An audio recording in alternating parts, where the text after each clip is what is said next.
수사 상황이 그러니까 대장동 일당에게 수시로 흘러 들어간 것 아니냐 뭐 이런 얘기인데요. 자, 김만배 측이 남욱 변호사에게 아니 정영학 그 녹취록 있지 않습니까? 그거를 검찰에 제출한 것을 언제 알게 됐느냐라고 얘기했더니 남욱 변호사가 말하기를 정진상 실장이 정영학 녹취록이 검찰에 제출된 당일 저녁에 정진상 실장이 저녁에 알았다라고 얘기하면서 정진상 실장은 녹취록 제출 사실을 김만배 씨에게 알려줬고 남욱 변호사 자신이 미국에 있을 때 김만배로부터 이를 전해 들었다라고 얘기했답니다.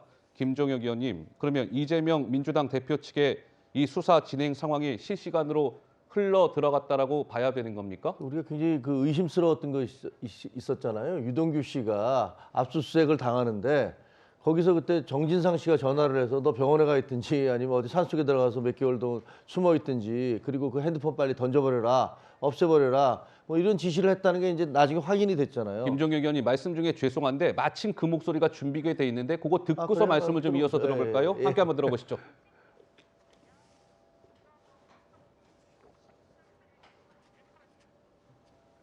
안 나오는데요?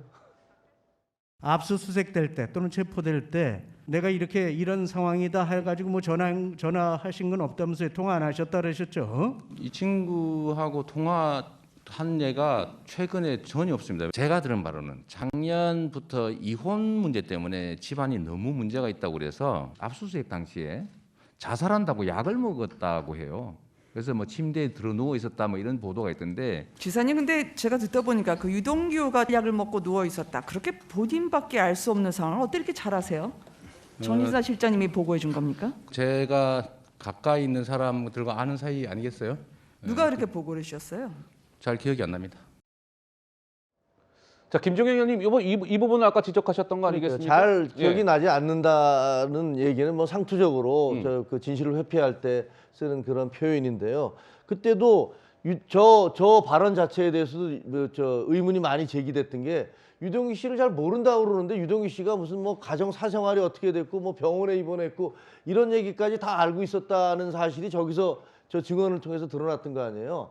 그때 당시에 유동규 씨가 압수수색을 당할 때 정진상 씨가 통화했다는 그런 것들이 뒤늦게 밝혀져서 도대체 정진상은 어떻게 검찰이 유동규 씨를 압수수색한다는 사실을 알았을까 이런 의문이 제기됐었는데 재판 과정에서 보니까 그것뿐만이 아니고 정영학이 녹음 파일과 녹취록을 검찰에 제출을 했더니 검찰 쪽에서 정진상에게 연락을 해서 정진상이 그것을 김만배에게 연락을 해줬다 이런 진술이 나왔단 말이에요. 그러면 뭐 검찰 내부에 분명하게 정진상 씨에게 뭐 정보를 제공해주는 누군가가 있었던 거죠. 그리고 이것이 더욱더 신빙성이 높아지는 이유는 우리가 쌍방울 있잖아요. 쌍방울의 사회이사니 이런 분들이 주로 어떤 분들이었어요? 대부분 다 자기들을 수사했던 검찰이나 경찰 수사관들을 사회이사로 두고서 거기서 정보를 받아왔다는 사실이 보도됐었잖아요. 그러니까 어떻게 보면 지금 이제 정진상, 쌍방울 뭐 이런 분들이 거대하게 검찰 이런 그룹들과 함께 이 내부에 어떤 사람들을 심어놓고 모든 정보를 받아보면서 대처를 해왔던 것이 아니냐. 그래서 문재인 정부 시절에 저 수사가 저렇게 용두사미로 아무것도 아닌 수사로 진행되고 됐던 것이고 예. 정권이 바뀐 다음에 새롭게 수사가 되니까 여러 가지 새로운 사실들이 등장하고 있는 게 그런 이유 때문이 아니겠느냐. 그렇게 생각이 들고요. 쌍방울 지금 도피해 있는 김성태 씨가 오고 나면 네. 그 실태가 밝혀지고 나면 제가 보기에는 아마 그것은 폭탄이 될 겁니다. 그거는 아마 검찰 내부에서도 경찰에서도 어떤 사람들이 그 피의자들에게 그런 정보를 제공하고 있었는지에 대한 폭탄이 터지지 않을까 이렇게 생각을 합니다. 그 쌍방울 문제를 말씀하셔서 그거는 뭐 이거하고 별로 상관이 없어 보이는데 그 부분은 핵심은 검사 출신들이 굉장히 많이 이사 또는 뭐 고문으로 사회이사로 들어갔다는 거 아니겠습니까?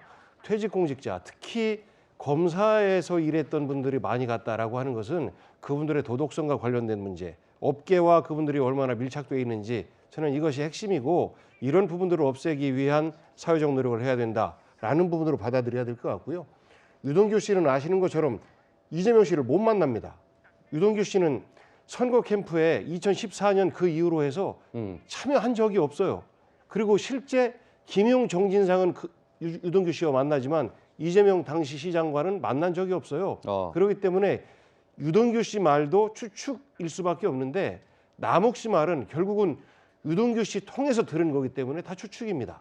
저는 이 내용을 보면서 10%의 지분을 남욱 씨한테 주려고 했다라는 것들도 뭔가의 의심스러운 정황이 있는 것 같다. 이것도 그 지분과 관련해서 그 유동규, 그 김용, 정진상 씨, 예. 요 분들의 지분이 마치 그렇게 은폐하려고 했던 것 같은 뉘앙스를 주거든요. 이 이야기가. 그리고 수사가 유출됐다라고 하는 것들도 마치 문재인 정부 때 검찰과 이재명 그 대표와의 어떤 밀착이 있는 것처럼 네. 이런 의심을 계속 보이게 하는 거거든요. 알겠습니다. 그래서 이렇게 된다라고 하는 것은 결국은 정치적인 색깔, 검찰의 수사 방향이 정치적인 색깔을 굉장히 띠고 있다라고 알겠습니다. 의심할 수밖에 없어요. 그리고 검사가 바뀌었기 때문에 수사가 바뀐다라고 하는 것은 저는 대한민국 검찰 자체가 부끄러워야 될 그 이야기입니다. 예. 어쨌든 천하람 변호사 뭐 하실 말씀 있으세요? 근데 이게 지금 뭐 유동규의 입이 아니고 지금 남욱이 하는 얘기도 정진상이 직접 김만배한테 전화해가지고 이걸 당일에 이런 녹취록 제출 사실이 있었다는 게 알려줬다라는 얘기거든요. 이게 뭐 단순히 뭐 유동규는 뭐 이재명 시장이랑 먼 사람이니까 이렇게 치부할 문제는 아니라 생각하고요. 그러니까 유동규가 실제로 먼 사람도 아닙니다. 굉장히 요직을 거쳐가지고 대장동에서 얼마나 중요한 역할을 했었는데요. 게다가 지금 이걸 저희가 또 의심할 수밖에 없는 게 은수미 성남시장 같은 경우도 본인의 어떤 사건과 관련해 가지고 공무상 비밀 누설을 받고 네. 뭐 이렇게 해서 문제가 되는 부분들이 있습니다. 이게 어떤 모르겠습니다. 뭐 성남시장을 하셨던 분들이 이렇게 공통적으로 정보력이 좋은 것인지 봐야 되겠습니다만 이거 그냥 흘려들을 얘기는 아니다. 저는 그렇게 보입니다. 그리고 자, 한 예. 가지만 더 추가드리면 그 유동규 씨는요 2010년에 그 성남시장에 당선되기 전에 이재명 시장이 당선되기 전에 그 김용과 유동규 모두 다 재건축 재개발 조합장이었고 그 재개발 재건축 조합장과 연결된 변호사가 이재명 변호사였어요. 그래서 되자마자 성남시의 그 시설공단의 이사가 됐고 그다음에 나중에 경기공사의 임원으로 돼서 사실상 그 사장 역할을 했던 사람 아닙니까? 그래서 유동규 씨가 뭐 이재명과 별로 관계가 없다라든가 그거는 사실관계가 좀 다른 것 같습니다. 알겠습니다. 뭐 여러 가지 어쨌든 이렇게 논란이 이어지고 있는 가운데 지금 이제 재판이 한참 진행 중이고 뭐 이재명 대표에 대한 검찰 수사도 조만간 이루어지지 않겠느냐라는 관측이 나오고 있으니까요. 어쨌든 법정 상황을 한번 잘 지켜봐야 될 것 같고요. 어쨌든 김만배, 남욱 계속 뭐 신경전이 이어지고 있으니까요.